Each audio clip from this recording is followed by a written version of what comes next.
Hello, and welcome to the Los Angeles Pacific University Growth Mindset webinar. We're so excited to have you with us today.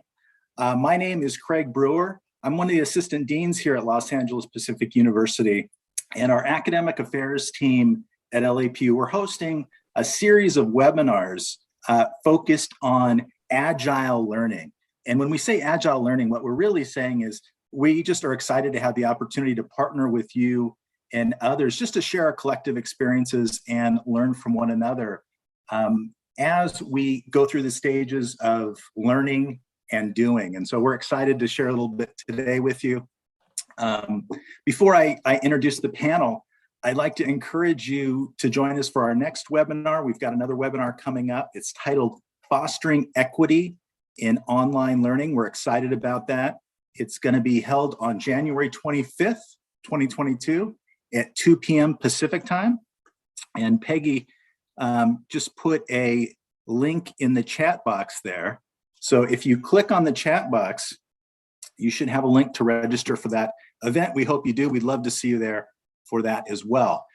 Speaking of the chat box, if you have any questions throughout the presentation, feel free to pose them in the chat box. We'd like to engage with you. You've already heard from one of our panelists here, Dr. Hanshaw, who welcomed himself. So we want it to be interactive and engaging. So please do engage with us in that.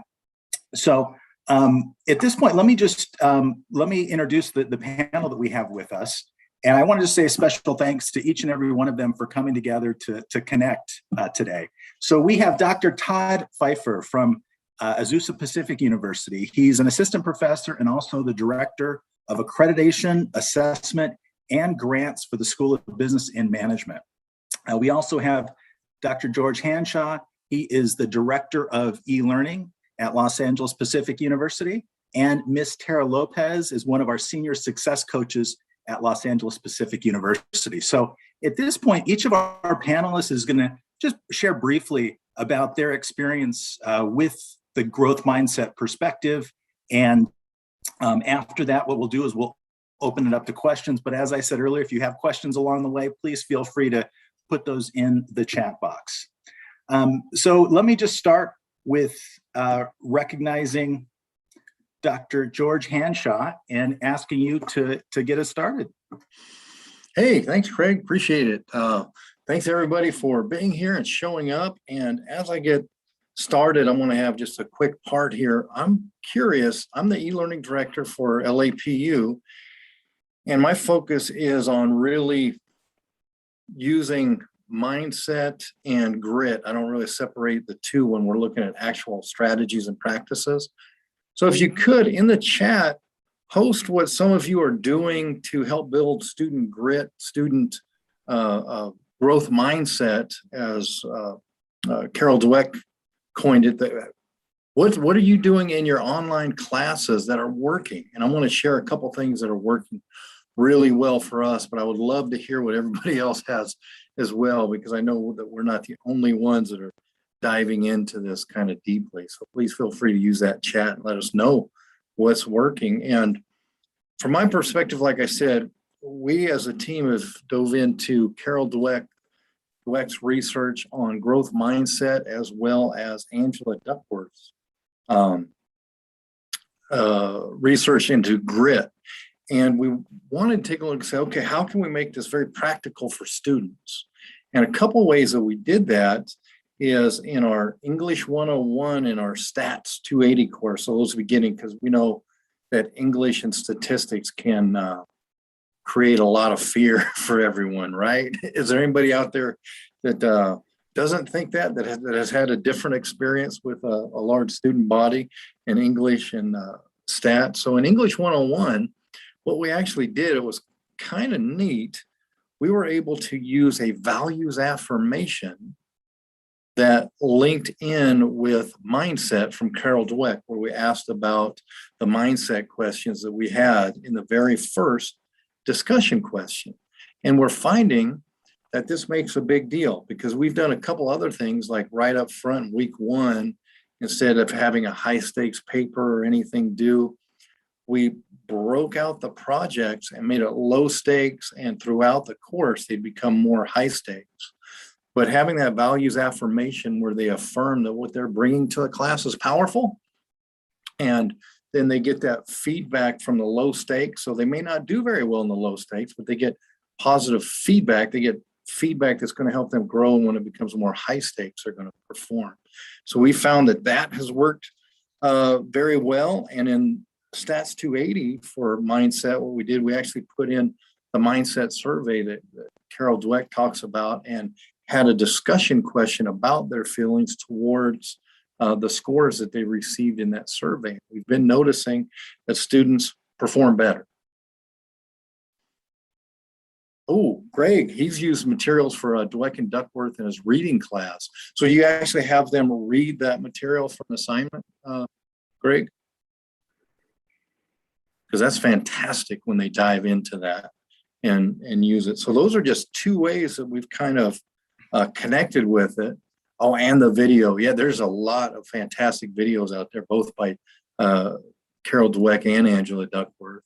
And then the reflection piece, because we know that that reflection piece builds grit and it builds mindset, because it gives them a moment to zero in and kind of zoom back into it. So that's kind of neat. So as you're doing this, as we're looking through it, remember to always have the students go back and reflect, because that's where the big changes happen. And when that happens, it's hugely important, because that's where we get that student, not student evaluation, but that's where the student performance really increases, and we get a lot from it. And Todd and I have been doing a lot of research into this topic. So I want to pass it to Todd so we can talk about what we've kind of been finding and how we started out in the research and a bunch of other things like that. Thank you, Dr. Hanshaw, and welcome again, everybody. I'm glad you could join us a little bit. As I go through some of the research, I'm not going to list a lot of names and dates for you for studies, but we can provide some resources for you later. Dr. Hanshaw and I, as he mentioned, we're working with another colleague of ours to do a growth mindset study, which we hope to have out reasonably soon. For those of you who have published, you know that this can take a little bit of time. I do want to circle back to Dweck, and there's an interesting quote from her that says, "Making a difference is a choice." And of course, the caution there, it's a good way to start, but the caution there is that growth mindset, as you explain it to people, is not just a attitude. It's not just, I'm going to decide I'm going to grow and then you're done. It is pairing a decision with the willingness to work over time, sustained effort, but also strategic processes. And that is something that informs us as educators to say, we can encourage students, but we also have to continue to encourage and give tangible and practical mechanisms for reaching their goals. So as I dug into the research, and this is something that, for those of you who've done research in education, you know that when you start looking at studies, you find a wide gamut of age groups. And while we're talking about the college realm, I did come across some interesting studies from younger years, people that have actually studied growth mindset, elementary school, middle school, adolescence, that sort of thing. Just to kind of summarize that, when students are younger, there's always questions about how much do you want to put obstacles in front of students, and how much do you want to challenge them to sort of engage in what would be labeled as self-regulated learning. It's always a tricky business for, say, an elementary teacher to give students autonomy. On the one hand, it is a great chance for them to drive themselves, but there is also situations where they can get frustrated. And so we know that as educators, we intentionally put obstacles in front of students to overcome. And it's always a balance to sort of figure out whether or not we put too many obstacles, or whether those are obstacles that provide the necessary environment for the student to choose to overcome them. Dr. Hanshaw mentioned grit, and I would agree with him that on a pragmatic level, you can merge growth mindset and grit. In the research, there is sometimes a separation, or at least their researchers try to measure different aspects of that. if you are familiar with grit or are not familiar, grit is sort of generally categorized by an idea of resilience, perseverance, stamina. It is sort of that cognitive or behavioral mechanism that sort of inspires the person that when they run up against a barrier, that they have the grit to overcome it. If you're a sports fan, I'm a big sports fan, we sometimes hear someone say, you know, this athlete put in a gritty performance. And oftentimes that can include they overcame injury or very stiff competition or difficult weather conditions or something like that. They sort of gutted it out a little bit. And that is where, again, we pair not just the mindset, but also the sustained effort. Other studies have gotten into the role of growth mindset in terms of actual achievement and contrasting that with, say, cognitive ability as maybe measured by, say, an IQ test. And the interesting thing about some of that research is that it suggests that growth mindset in some cases may actually be a stronger indicator of academic success than, say, just natural academic ability. And that, of course, is not to say that ability doesn't matter, but as educators and as practitioners, we know that just being bright, gifted, doesn't mean that you're going to succeed if you kind of sit back on that. Okay? So there again, and then as you sort of get into research on college students themselves, there is, again, a relationship between grit and work habits. And this is why, again, as practitioners, whether we are teachers, whether we work in student services, we strongly encourage students to form good work habits early on, because, again, working hard doesn't necessarily mean that they will achieve every single goal. There are certainly cognitive constructs that are difficult for people to grasp, even if they put a lot of time and effort into it. But in terms of academic achievement, there is a relationship between working hard and achieving certain results. And obviously, those are the types of things that we might say, well, that's sort of common sense. That's something we kind of take for granted. But what we know from the research realm is that we still have to kind of test that. We have to establish statistical relationships between effort and achievement. I will mention one theorist, and again, this is a classic theorist for those of you who are familiar with Nevitt Sanford, who talked about challenge and support. And that is a pairing that a lot of educators and a lot of practitioners use.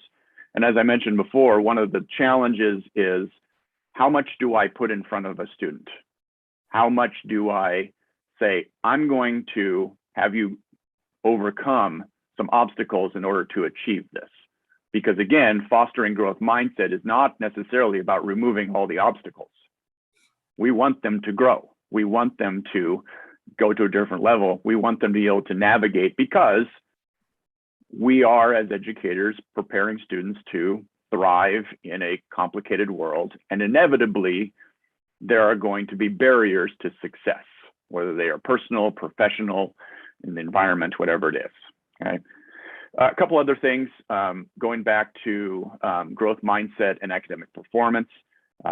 Again, there's research to suggest that there is a positive feedback loop, which is, again, something that we can sort of understand, that if people work hard, they achieve certain results.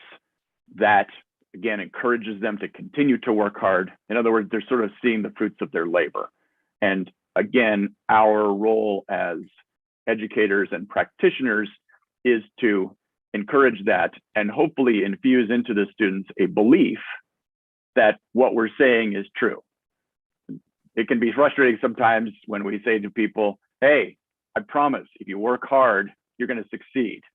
And then when the student doesn't work hard and they don't succeed, we don't necessarily want to go back and say, I told you so, but that is kind of the reality that we run into sometimes. We want to be able to say, see, isn't that great?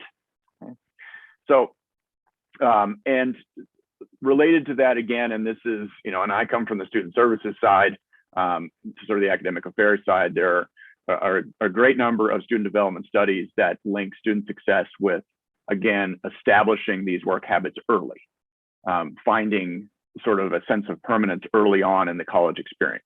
I mean, some studies have even pinned it to at least, the first couple of weeks of college. You have to get kind of into a rhythm. Okay. There's a couple other aspects too. I found a couple of studies that talked about not just academics, but like student employment. So that you have students on campus, they're working for different jobs.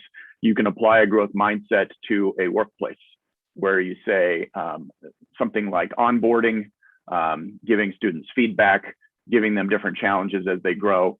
This is something that we've seen in professional settings as people work up, into like management and leadership positions. They are given challenges to say, I want you to set this as a goal. If you can achieve these things, then we can give you an opportunity to be in a maybe better position. Okay.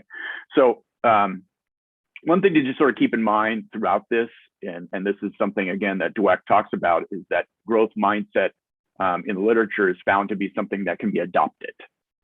There is, of course, a certain cognitive abilities that people have.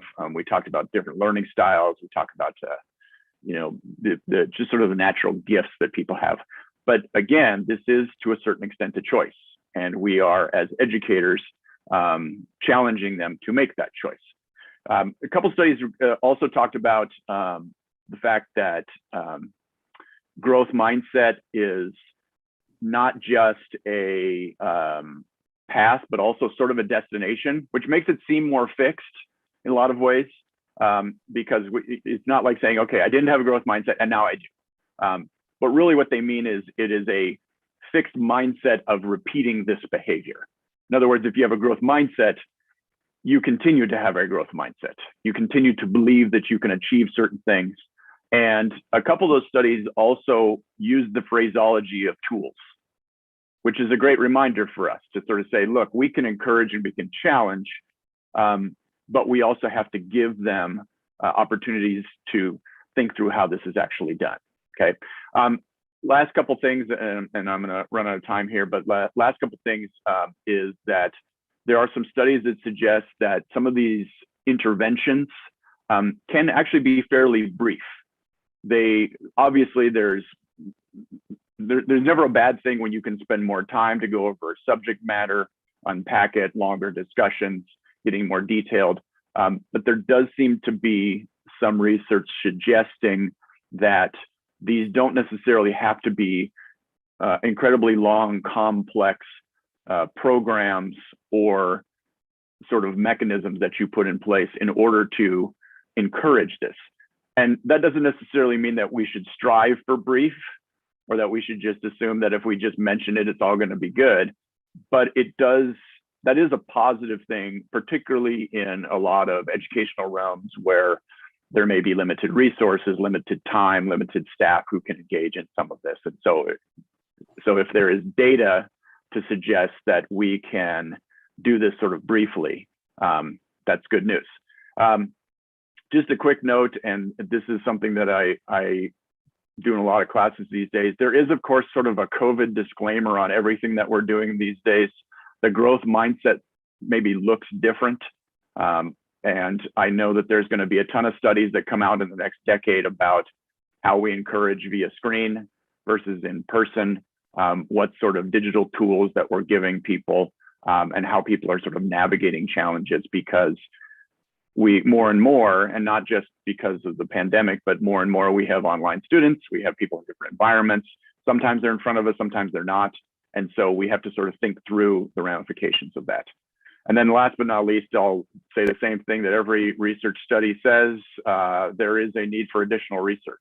And it's really intriguing. And again, as George talked about, we can meld together grit and growth mindset in a lot of different settings. There is also there's a wide spectrum of how these constructs are defined, which in some cases can make it a little bit difficult to explain to people in an elevator pitch. But what it also does is it gives us an immense spectrum of really fascinating applications.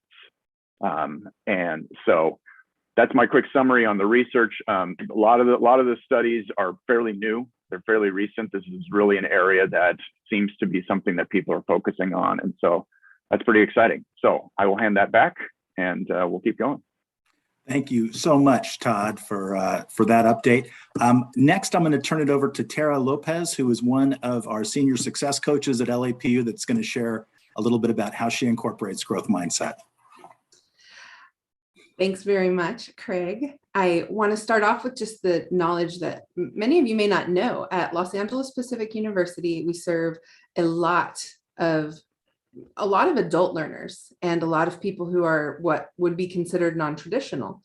And in order to support that co-curricular development, we have a model in which success coaches are assigned to a student at the beginning of their studies, and they stay with them all the way through until they finish or graduate.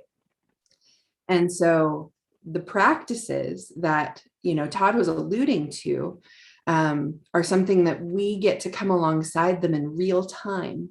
And like Faiza is giving us fantastic examples of how she makes it accessible. I would invite all of you to keep sharing those ideas in the chat, even as we continue this.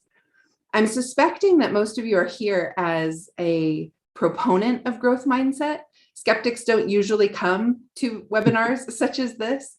But I do think that there is an element of perhaps skepticism among us. So I'm going to ask you to be brave, and I'm going to ask you to just type, here, if maybe you're here and you're a skeptic, we will not judge you. But here's the thing. Reflection is a huge part of what growth mindset is meant to facilitate. Reflection. And reflection as a culture is something that we are really bad at. We do not create space to think about our thinking. Does that make sense?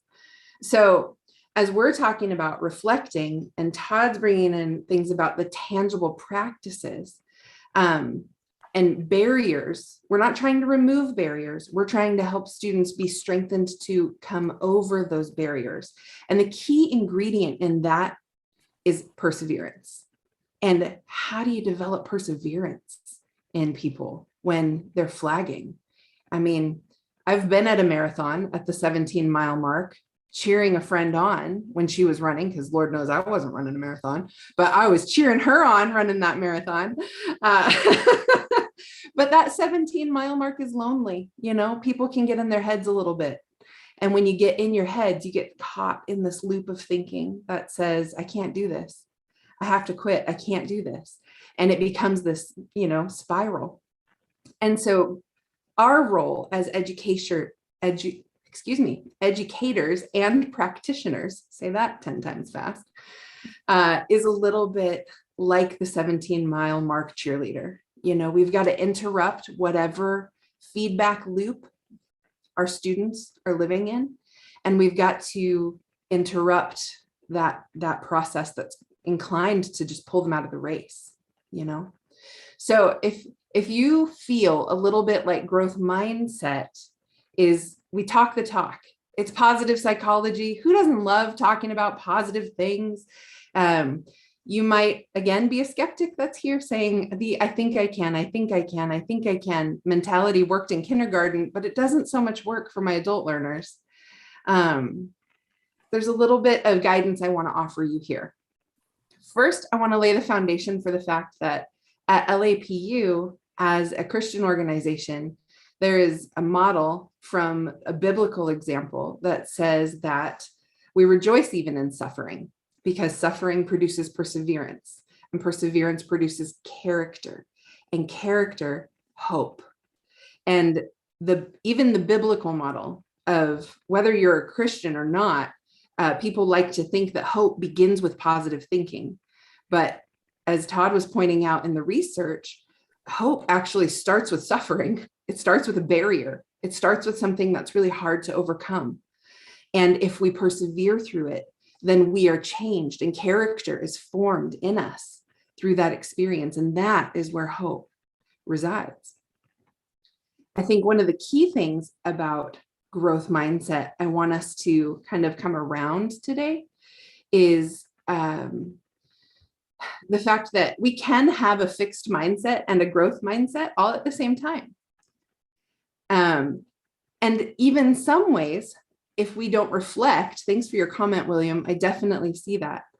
It is considered wasted time. But if we don't stop to reflect, how do I feel about this particular area of barrier in my life? Then they might just, our neural pathways are well worn, aren't they?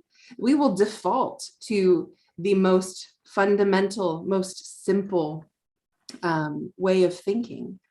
But we can have even a fixed mindset about growth mindset. Doesn't that sound crazy? It's possible. And here's the difference. If we just think knowing that growth mindset is enough, then we're not actually rolling up our sleeves to hustle through the perseverance and to develop those practices and to invite those perspectives that change us, because growth mindset is essentially transformational. And I know if you are here today and you are an educator, you are well acquainted with students who want to be, they want learning to be transactional, don't they? Like, I give you a paper, you give me a grade. I give you enough grades, you give me a diploma. And that's growth mindset. Never. That's not a growth mindset. So the thing that we've got to always be coaching students into is the reflection piece. I'm interested to see how Kathy elaborates on the wraparound with struggling students. I think that'll be really good. And Angela, I hear you, struggling with faculty who may not have a growth mindset, or staff that you serve who may not have a growth mindset. How can you help them? I mean, we've got to address the teacher, the one who is doing the teaching has that barrier to students if they're not perpetuating it. You can teach what you know, but you're going to reproduce who you are. And if you've got teachers or faculty or staff who are not giving that growth mindset, they're not creating. I mentioned in chat a little while ago with Faiza's really great comment. There's an element of psychological safety that is essential to growth mindset being allowed. You have to be able to fail.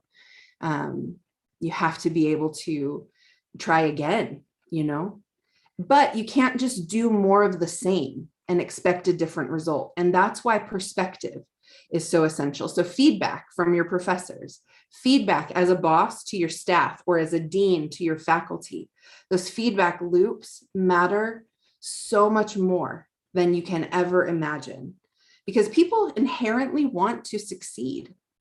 They want to do better. And genuinely, they need someone to interrupt whatever track is on repeat in their own mind so that they can move forward in that. So focusing on transformation as a process, and I'm wrapping up here, but it yields some really fantastic results when you ask the questions that guide reflections, like William said, in that countercultural way. We've got to spend time developing these questions that guide people to reflection. And it takes time to do that. I have some basics about making sure that that you're asking open-ended questions. How did you do that? Tell me about that. Questions that start with how or tell me about. Those are really key ways to guide that reflection that facilitates perseverance. How could you do it differently? One of the biggest things that we use in success coaching is something called the could do, want to, will do model. So we make the student identify the barrier, and then we ask them, what could you do about it? And we don't let them stop until they give us 6 options. And then we say, well, what do you want to do out of those 6 options? Which are the best that you want to perhaps do? Great. Now let's narrow it down. And what will you do? Could do, want to, will do. What will you do about it? Excellent. Can I check in with you next Tuesday about that and see how it's going? And then you're inviting yourself to that perspective place in their life to offer that, not just accountability, but Sometimes you see things they don't, and they need somebody to help feedback and course correct them. And that kind of thing is like the person at the 17-mile mark who shows up and interrupts the feedback loop. And that is the privilege of educating. So I'll end with this thought that if we can cultivate this through these simple methods of being coached or coaching and being present, we're preparing our students with the ultimate transferable skill. They are empowered to know that they can make a difference in this world. They actually experience transformation, not because they did the assignment, but because they kept showing up to it and because they did finish it. But just the power of showing up is so, so rich. And that is the ultimate transferable skill for any student coming away with any degree, the power that they can. I'm going to turn it back over to Craig at this point. Awesome. Well, thank you. I hope for our audience that at least gives you a flavor of the background of each of our presenters. We're so blessed to have them with us today. We're going to go into a Q&A session at this point. We want this to be very, very interactive and dynamic. And so at this point, please use the chat function. I can see some of you have already been doing that, which is great. And we've got a question here from Rich. And what Rich is getting at, I think, is what's happening in our current culture with the pandemic. So many of our students are really struggling, just surviving the never-ending pandemic here. So because of that, and there's not necessarily a position for more even opportunities. And so the question then is, how can we support students or engage with them long enough for this type of thinking, the growth mindset, to resonate with them? Any strategies or suggestions from our panel members? May I jump in a little bit real quick? Yes.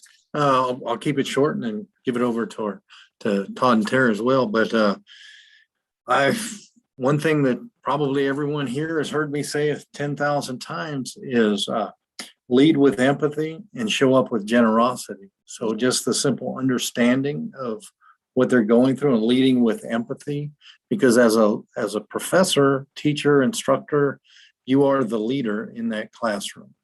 So lead with empathy and show up with a lot of generosity. And when it comes in terms of everything that's going on now and being stuck in the never-ending pandemic, as Rich calls it, that generosity of using the strategies, the growth mindset strategies, to help them overcome this, because this is a perfect opportunity to build a growth mindset, to build grit by overcoming all this. We have to role model that.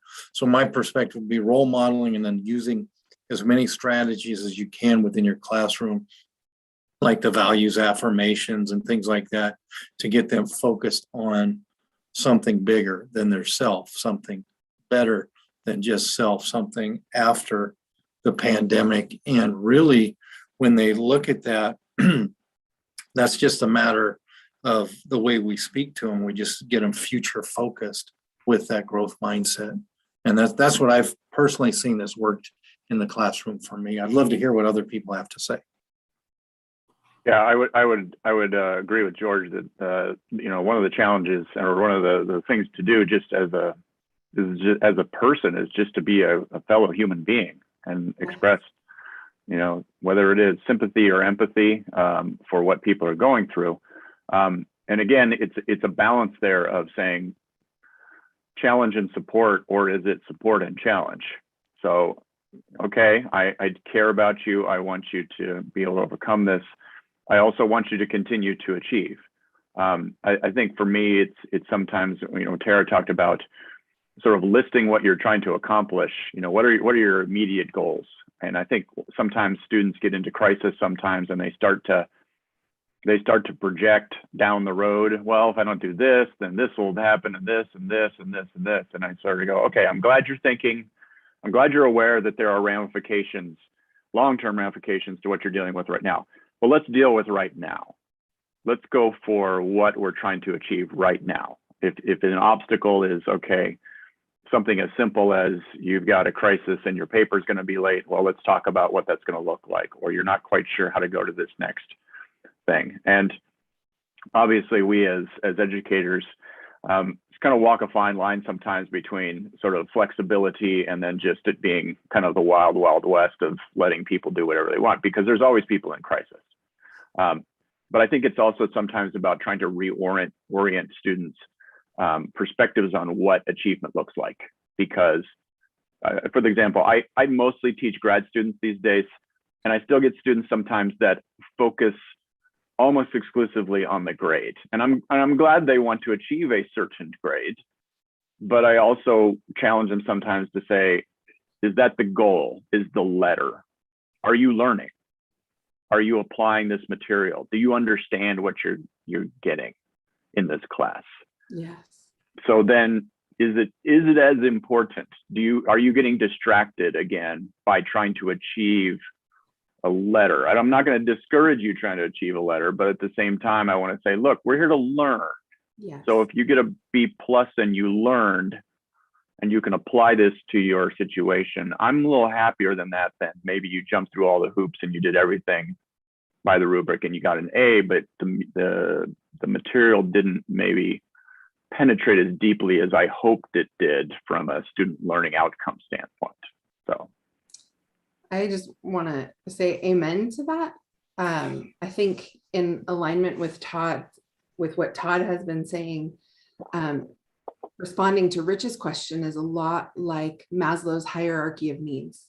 You know, you cannot tell somebody about their purpose in life when they're hungry, you know, and genuinely people are under a level of duress for a very prolonged period of time now that we've not really experienced in our lifetime to this degree. You know, students are struggling with jobs or being overworked because they don't have enough colleagues to help do the work. They're struggling with, you know, being laid off because of choices that they're making about their own health. They're struggling with, you know, and so it's a challenge all the way around, but the human approach is the only way forward. They have to be a whole person. And just to elaborate a little bit on Todd's, like he was bringing that perspective piece. We talked about the perspective and the perseverance and the practices being essential. And that perspective piece that he said, I think speaks directly to what you're talking about, Rich, that the student really does have to define a goal for themselves. And so the last, I think, bit of kind of is help them. We talked about have them identify the barrier, but also have them identify the goal. Because if they're identifying the goal, then you can work backwards from that. But if you start off by assuming that their goal is to get an A, when really you know that if they just finished, even with a C or maybe a D, it would be a triumph, because you know that it means they never have to take this class again. And I have students who have persevered through cancer diagnoses or the loss of a spouse, or, you know, and when you reframe, if they're going through something that's truly drastic and truly terrible, finishing, just showing up, that is a tremendous win in the land of perseverance and ultimately in the transferable skill that comes from growth mindset. So the grade is not always the end result. Excellent. Well, I want to thank all the panelists for their response to that question. I want to circle back to another question that Angela posed a little bit earlier. And what she posed is she's struggling with faculty who may not have a growth mindset. So how do you help students if the faculty are teaching them? Faculty are overworked and struggling with a number of different things. We could apply this to any employee. It doesn't necessarily have to be faculty, but I suppose as leaders in our organizations, how do we develop a culture of growth mindset? And I'm just curious to hear from the panel, any suggestions you might have to things that you've seen that can help to change the culture. You know, for me, oh, go ahead, Todd. Go ahead. I think some of this is about sort of having ongoing discussions as faculty groups as to what role they feel that they're playing. I mean, we can sort of put under a very, very broad umbrella that we're educators. But I also know that sometimes faculty sometimes feel that they, and again, different institutions, different environments, but sort of feel like it's their job to sort of weed people out and, you know, only have the best of the best. And obviously, again, we have to recognize the fact that, you know, certain fields lend themselves to the students of excellence, reaching the pinnacle of what they have to achieve in order to succeed in whatever industry that they're getting into. I mean, we want, I always want the student that did really well in medical school to be the person that's working on me. I don't want the person that just kind of was allowed to kind of, go through. So I don't think it's necessarily bad. And again, we talked about this, and the research talks about the fact that we have to put challenges in front of students. It's not just about clearing the path and saying, okay, we're going to just foster a positive attitude and we're just going to let you slide right through. But I think it's important to sort of talk about that sometimes, because faculty can sometimes feel like, again, they are there to sort of narrow the field. Faculty can sometimes get jaded. They can get frustrated by, students and what they deal with. And so I think part of that is just dialoguing. And it's also, the growth mindset, if I will, is a little bit about, again, saying, do you as faculty believe that your students can achieve things? Or are you sort of falling into the, kids get worse every year type of mindset, which is a problem in and of itself. So I don't know if that answers the question, but I'll defer to somebody else. And can I expand on that a little bit? I put 2 links in the chat, and one, because I think that to create that change, the 4 stages of psychological safety is the framework to get there. It'll get you there directly and create that environment where that growth mindset pretty much has to happen, and not in a negative way either. It happens because the environment helps foster and create that. And we had we have a podcast where I had a conversation with Dr. Kimberly Smar on empowering students. That's in the chat, where she gives some very specific things that you can do. And then I also had put in there the previous webinar we had on psychological safety in the online classroom, or the classroom, because it works. And that one's there as well, because psychological safety, and specifically the 4 stages of psychological safety, will create that environment where that growth mindset thrives and people want to have it. So they reach out and just grab it, not just embrace it, but they run with it. And it's kind of amazing to see what happens when that environment is created. It doesn't happen overnight, but it's the environment that will create it. So we're not looking for a fix right now. We're looking at cultivating that environment, cultivating the soil so it grows over time. That's kind of the fix for it, from my perspective, of course. Great. Well, thank you. Another question I want to pose, this is from Gary, and I think this is really relevant to our time. He talks about how in some classes you might have students with very polarized views in the classroom about different topics. I was wondering if one of the panelists could just provide an example maybe of how you've utilized the growth mindset perspective in order to bring students together who may have had very different polarized views.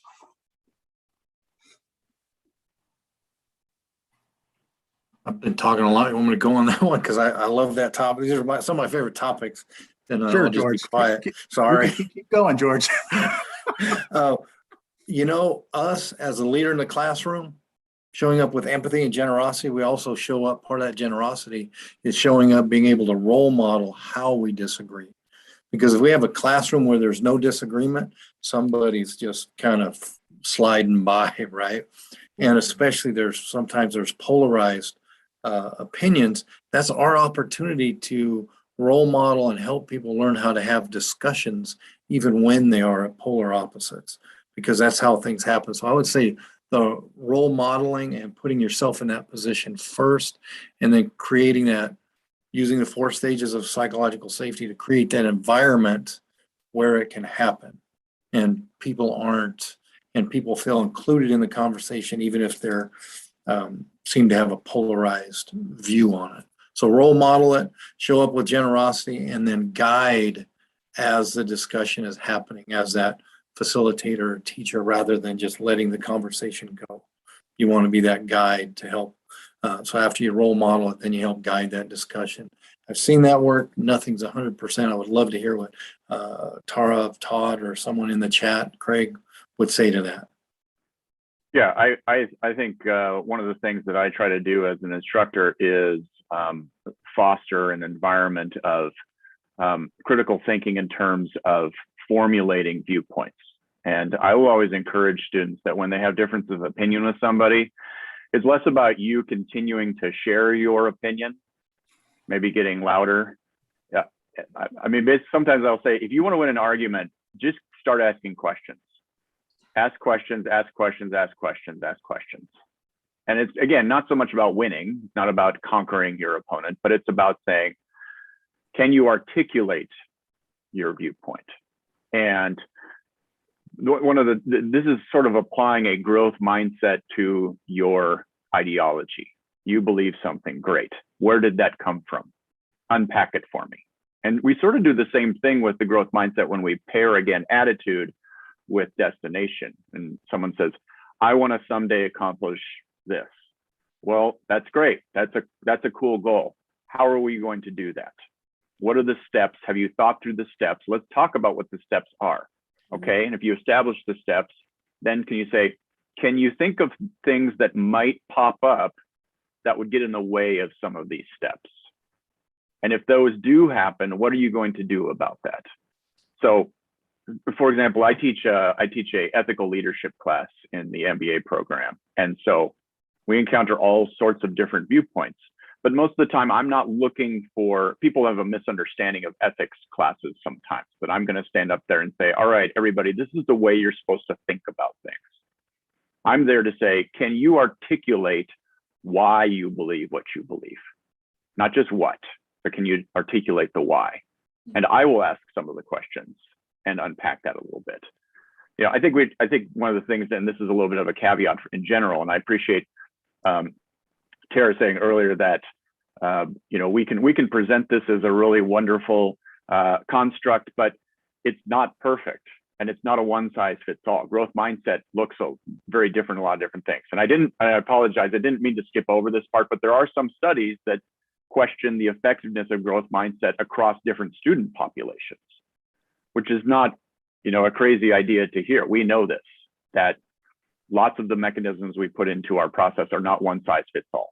They work well with certain groups and not others. And so that continues to put the pressure on us to do the work of research to say, was this successful in this environment because of the content, the way it was presented, the timing, or the group of students that it was presented to?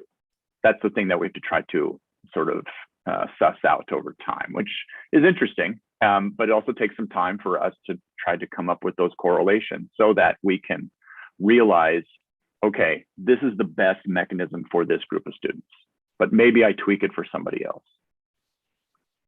Truly. And to just close the loop on the whole idea about polarized classrooms and conversations, I think it goes back to one of the seminal ideas we talked about at the beginning of this webinar, which is that people are not empowered or encouraged to reflect.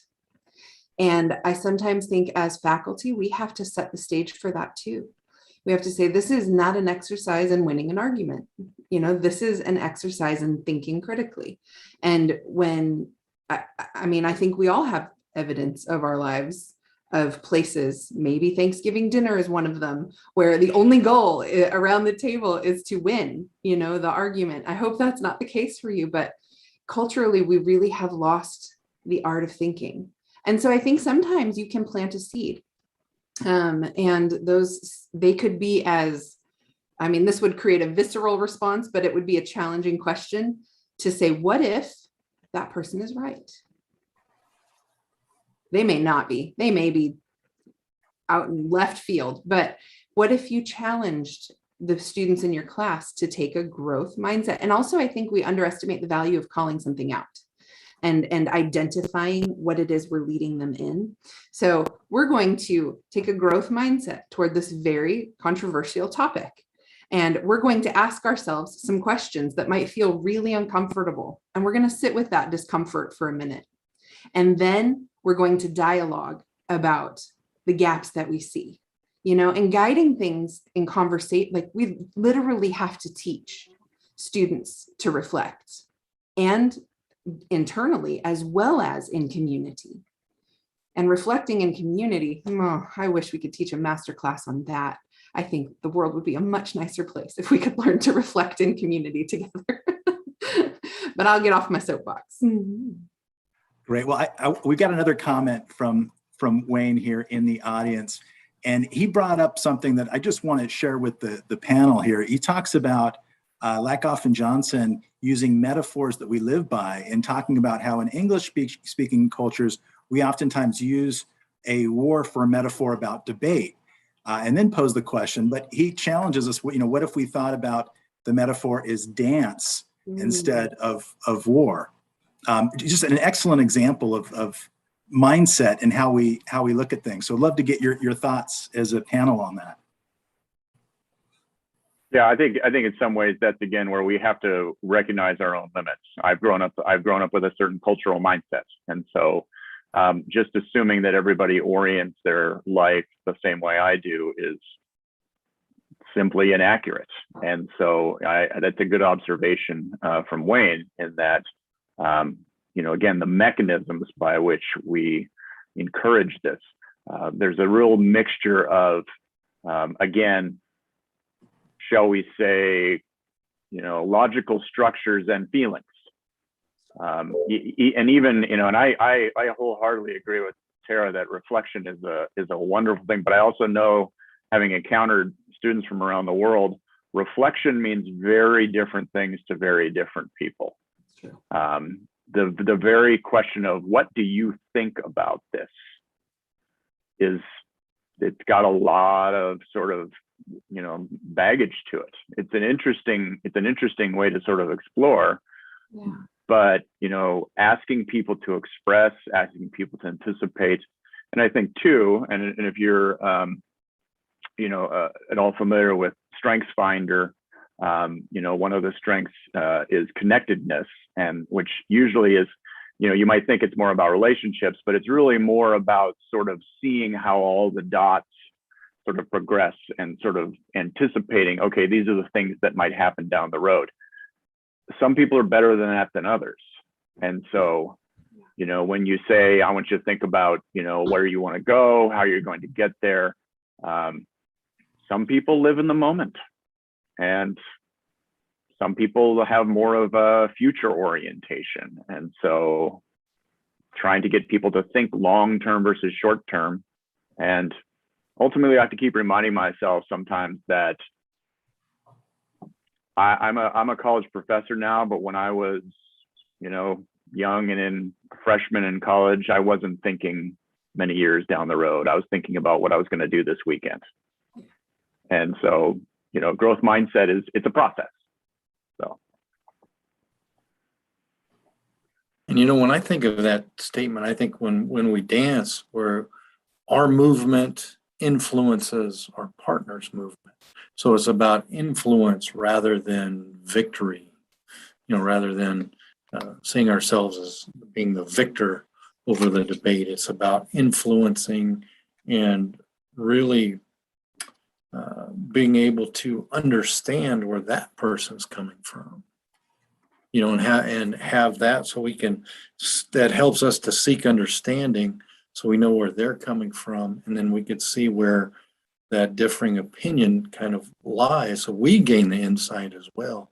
So I just thought that was very cool. I'm going to try that the next time that arises. I'm going to try to do that, come from that perspective, just to see it work on influence and gaining that perspective from that. I think that helps with perseverance too, right? Like if you want to white knuckle it through, the last 7 miles of your marathon all by yourself, I mean, that's a war you can win. You can choose to do that. But if you're going to dance, like if you're going to have people with you, if you're going to go together, if you're going to, maybe make mistakes and missteps, but you're going to get back in it. I mean, it also is just it's a more playful, hopeful posture to think of dance rather than war or. Right. Dance is fun, right? Exactly. And fun helps with perseverance. That's a fact.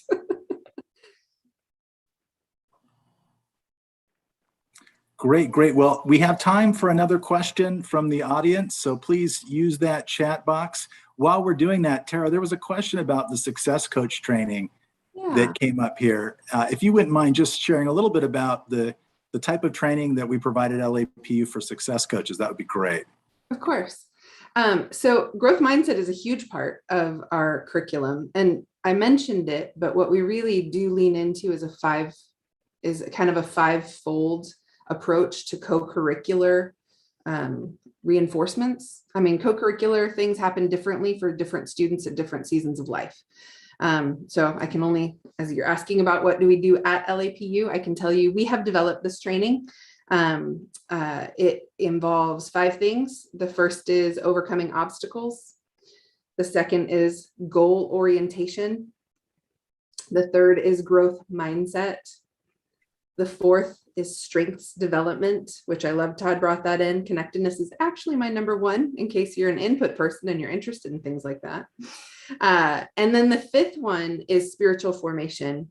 And we love the idea that developing who you are as a person spiritually actually touches on every other part, kind of like a hand and a thumb, you know, this overcoming obstacles, goal orientation, growth mindset, strengths development. It's all influenced by who we're becoming as people spiritually. And so that's the very Cliff's Notes version of the training that we give coaches, but hopefully it whets your appetite a little bit. Thank you, Tina.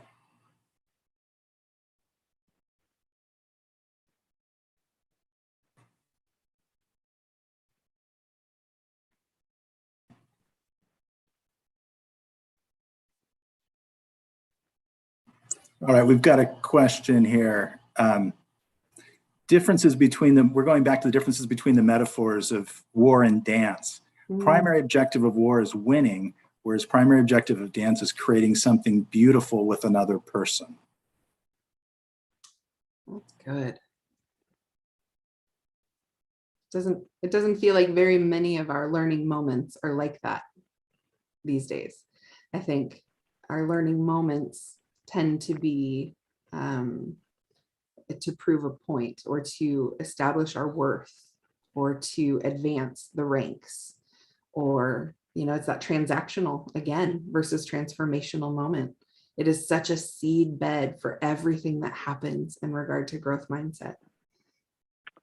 I'll also say, and I'm not going to necessarily defend the metaphor of war just because there's a lot of negativity to that, but maybe insert a metaphor of construction, because there is, you know, you could, I suppose you could defend the idea that, you know, people that go to war have good intentions, even if the results are often a really horrible outcome that we would really rather they just kind of worked it out through dialogue. But when I think about construction, there's still going to be some messiness to it. There's going to be some breaking down of things. And I could mention one other piece of research that I found, that growth mindset is about, in some cases, presenting sort of counter messages to what people are thinking. Okay. So again, we would say it's encouragement, right? Which it is, but we also know that sometimes it's about saying, you know, a student may say to themselves or even verbalize to us, I don't think I can do this. And we might come back and say, well, I don't want to say you're wrong, but let me just phrase it more positively. I believe you can do this. I believe this is achievable. And so the construction metaphor is maybe a little different in saying, look, sometimes to build something beautiful, you've got to sort of dig, you got to sort of clear out some debris. You might need to wreck a previous sort of structure, a previous cognitive structure. Take a wrecking ball to your mindset of before, and then from a foundation, build something new. So That's I don't know if that's better, but I mean, when I think about, yeah, there has to still be for a student kind of a overcoming of certain attitudes. I'm sorry to interrupt you, Todd. We're coming to the end of our time. It's been such an engaging and dynamic conversation. I wanted to say a special thanks to the panel for being with us today. We look forward to doing it again. I want to remind you, January 25th, we're going to be having a session on fostering equity in online learning. Please come join us for that. We'd love to meet with you and have more discussion. Thank you for coming today. Thanks, everyone. Thank you, everybody.